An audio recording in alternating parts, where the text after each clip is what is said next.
مراسم وداع و دفن عبدالرحیم دوستمتов مشهور با نام ملا عبدالرحیم روز 27 ایون با حضور صدها نفر در زادگاهش جماعت پانغاز ناحیه اشت برگزار شد. او 23 ایون در سن 63 سالگی در شهر ایژevsk روسیه درگذشت.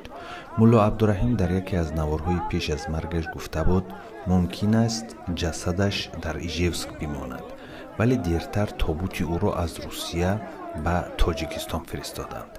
یکی از اشتراکداران مراسم وداع با او در جماعت پانغاز اشت گفت مردم زیاد جمع آمده بود.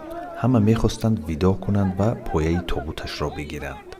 مأموران میلیسه هم بودند و ترتیبات را نظارت می‌کردند.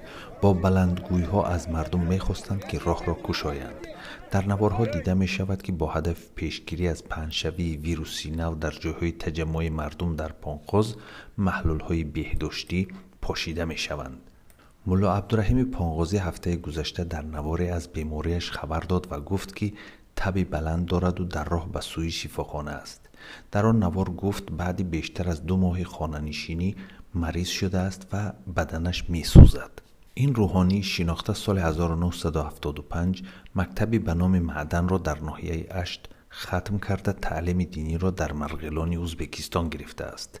3 سال در نمنگان زندانی بود. خود او در یک صحبتش با نشریه روزگار گفته بود که سال 1989 بعد رهایی از حبس امام خطیب مسجد مرکزی ناحیه اشت تعیین شد. در آغاز سالهای 90 به افغانستان فرار کرد.